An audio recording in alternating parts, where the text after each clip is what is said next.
Si tu m'as donné ta vie, je te donne la mienne. Dans le froid de la nuit, mon cœur t'appartient. Et quand la tristesse arrive, je sais tu es là, toujours près de moi.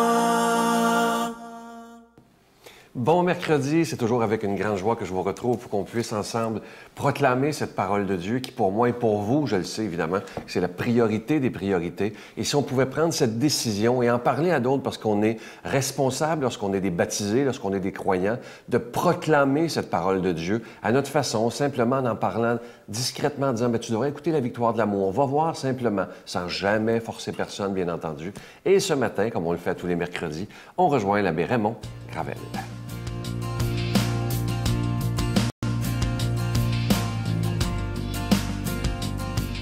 Bonjour. Aujourd'hui, c'est ma conclusion sur les aidants naturels. Puis je voudrais vous parler de la foi chrétienne, de l'Église et de la générosité, parce que ça fait partie de notre culture et de notre héritage chrétien. Vous savez, dans l'Église catholique au Québec, on a prêché longtemps la soumission aveugle et servile aux autorités religieuses et civiles, une sorte d'obéissance aveugle et injuste. Les femmes envers leurs maris, les enfants envers leurs parents, les fidèles envers leur curé et leur évêque. Il était impossible de questionner ou de s'opposer à l'autorité. Ça a laissé des séquelles dans la tête et dans le cœur de bien des gens. Et beaucoup en souffrent encore aujourd'hui. Vous savez, le cléricalisme autoritaire jusqu'à la Révolution tranquille qui imposait des règles, des interdits à tout le monde au nom de l'Évangile. Et pourtant, si on réfléchit un peu, c'était contraire à l'Évangile. Le commandement de l'amour n'annule pas la justice, comme je le dis souvent. Au contraire, comment peut-on aimer quelqu'un si on est injuste envers lui ou envers elle? Quand le psaume 84 dit « Amour et vérité se rencontrent, justice et paix s'embrassent », la vérité jammera de la terre et du ciel se penchera à la justice. Ça veut dire que la justice nous vient de Dieu directement. Et dans l'Évangile de Matthieu, le Christ est tellement dur envers les curés de son temps. En parlant à ses disciples, il leur dit, « Vous savez, les scribes et les pharisiens parlent dans la chair de Moïse. Vous pouvez bien les écouter si vous voulez, mais faites pas ce qu'ils font parce qu'ils ne font rien.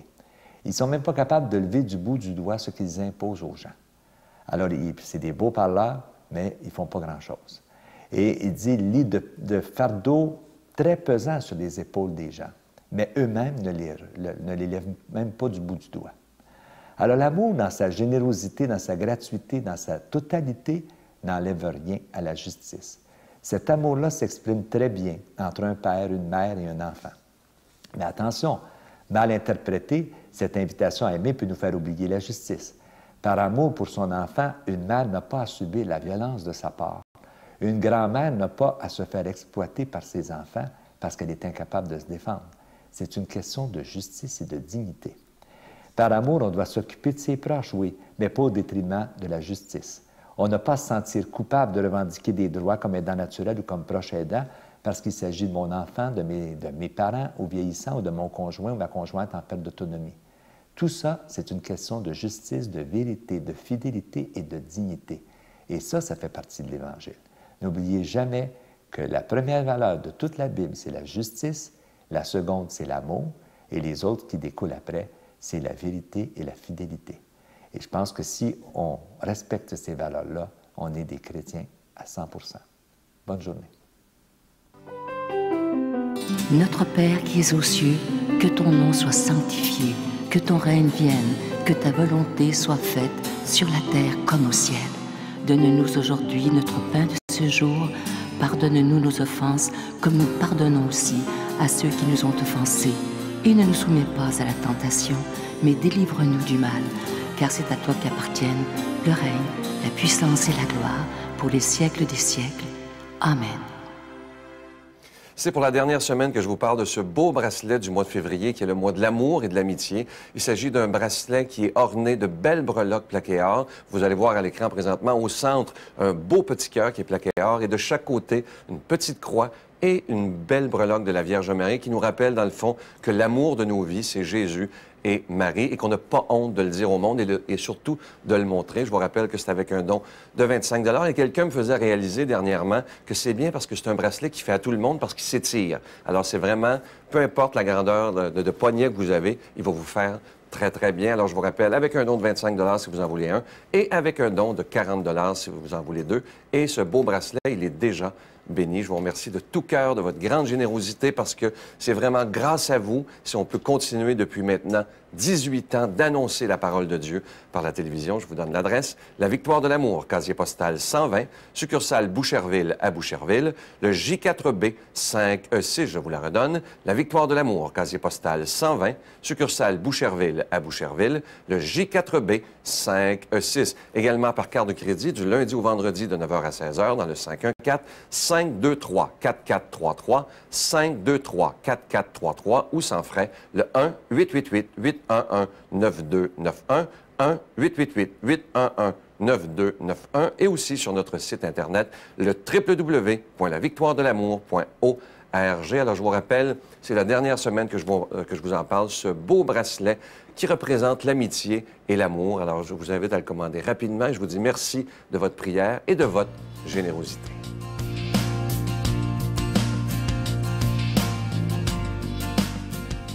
Aujourd'hui, on prend le temps d'écouter quelqu'un qui a vraiment un don de la parole. Il connaît tellement bien la parole de Dieu. Nul autre que le Père Yvon Sanson.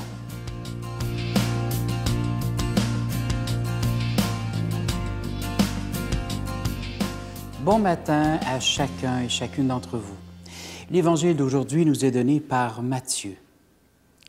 Au moment de monter à Jérusalem, Jésus prit à part les 12 et, pendant la route, il leur dit: « Voici que nous montons à Jérusalem. Le Fils de l'homme sera livré aux chefs des prêtres et aux scribes. Ils le condamneront à mort et le livreront aux païens pour qu'ils se moquent de lui, le flagellent et le crucifient. Et le troisième jour, il ressuscitera. » Alors la mère de Jacques et de Jean, fils de Zébédée, s'approcha de Jésus avec ses fils et se prosterna pour lui faire une demande. Jésus lui dit: « Que veux-tu? » Elle répondit: « Voilà mes 2 fils. Ordonne qu'ils siègent l'un à ta droite et l'autre à ta gauche dans ton royaume. » Jésus répondit: « Vous ne savez pas ce que vous demandez. Pouvez-vous boire à la coupe que je vais boire? » Ils lui répondirent: « Nous le pouvons. » Il leur dit: « Ma coupe, vous y boirez. Quant à siéger à ma droite et à ma gauche, il ne m'appartient pas de l'accorder. Il y a ceux à qui ces places sont préparées par mon Père. » Les 10 autres avaient entendu et s'indignèrent contre les 2 frères.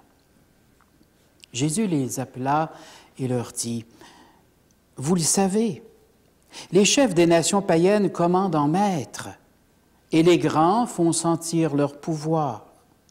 Parmi vous, il ne doit pas en être ainsi. Celui qui veut devenir grand sera votre serviteur, et celui qui veut être le premier sera l'esclave de tous. Ainsi, le Fils de l'homme n'est pas venu pour être servi, mais pour servir, et pour donner sa vie en rançon à la multitude. » Quelle parole extraordinaire ce matin. Bien sûr, on peut penser que cette mère qui voulait le bien de ses 2 fils voulait les placer dignement dans le royaume de Jésus. Mais elle n'avait pas bien compris, je pense, comme peut-être le reste des disciples aussi, quel était ce royaume. Jésus n'est pas venu instaurer un royaume de puissance, un royaume où les maîtres règnent justement sur les autres. Il est venu installer un royaume qui est dans le cœur. Parfois, j'écoute un peu nos prières et même les miennes, et où on demande ceci, cela au Seigneur. On demande tellement de choses matérielles parfois, et on oublie justement que son règne doit être au niveau du cœur et non pas au niveau des choses extérieures. Les Juifs ont regardé Jésus. Ils l'ont vu faire, ils ont vu des miracles, ils ont vu des choses extraordinaires, et ils ont pensé, c'est peut-être lui le Messie. Mais au moment où Jésus refuse justement d'être ce maître qui règne sur tous, alors ils se détournent. Ce qu'ils veulent comme sauveur, comme Messie, c'est quelqu'un qui va prendre l'autorité et qui va enfin mettre tout ce qu'on ne veut pas dehors pour régner. En fait, pour prendre des décisions à notre place. Ce n'est pas tout à fait ce que Jésus est venu faire. Il est venu simplement mettre de la lumière, mettre une chaleur dans notre cœur, afin qu'on trouve la voie, non pas la voie d'un salut extérieur, mais la voie d'un salut bien intérieur. Jésus annonce clairement, dans le premier paragraphe, « Je vais être livré. Je vais être livré à ceux qui vont me bafouer, ceux qui vont me mettre à mort, ceux qui vont me mettre en croix, qui était le pire supplice à l'époque. » Et il annonce clairement aussi qu'il va ressusciter. Et c'est comme si, à ce moment-là, les disciples n'ont pas compris la dernière phrase. Ils ont compris, oui, bien sûr, je vais être livré, oui, bien sûr, je vais être mis à mort, mais à quelque part, ils ne vont pas comprendre que cette mise à mort est pour la résurrection. Dans notre vie, il y a des mises à mort. Il y a parfois des moments où on est bafoué, tassé, mis de côté. On oublie simplement que pour que le règne du Christ arrive, il faut peut-être mettre de côté tout ce qui n'est pas de lui, tout ce qui n'est pas la vie vraiment, et accueillir la vie du Christ. Bien sûr, toutes ces histoires sont arrivées il y a plus de 2000 ans. Aujourd'hui, qu'en est-il de cet évangile? Qu'est-ce que Jésus veut nous apprendre à nous maintenant, aujourd'hui, sinon de nous dire, il y a peut-être des morts dans ta vie. Il y a peut-être des choses qui sont difficiles. Il y a peut-être des choses qui te laissent dans le désespoir. Mais il y a la vie qui doit surgir. Et le Christ simplement est en train de nous tendre la main et nous dire, « Crois-tu que j'ai donné ma vie pour rien? Crois-tu alors que ma vie va servir à te donner la vie? » Et nous devons, dans cet évangile ce matin, accueillir non seulement nos morts quotidiennes, mais accueillir cette vie qui nous est donnée en profusion par le Christ lui-même. Que cet évangile aujourd'hui nous apporte la bénédiction par le nom du Père, du Fils et du Saint-Esprit. Amen. Je vous salue Marie, pleine de grâce. Le Seigneur est avec vous. Vous êtes bénie entre toutes les femmes, et Jésus, le fruit de vos entrailles, est béni. Sainte Marie, Mère de Dieu, priez pour nous pauvres pécheurs, maintenant et à l'heure de notre mort. Amen.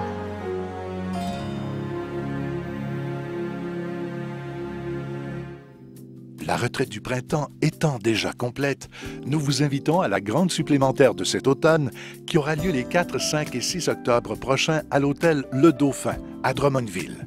Sous le thème « Si tu savais le don de Dieu », venez vivre des moments inoubliables en compagnie de l'abbé Robert Jolicoeur, l'abbé Robert Lemire, Dolly Dimitro, Sylvain Charon et Miguel Padilla. Réservez rapidement avec Voyage Intermission 514-288-6077 ou sans frais 1-800-465-3255. Venez vivre une fin de semaine exceptionnelle, remplie d'amour, de joie et de paix.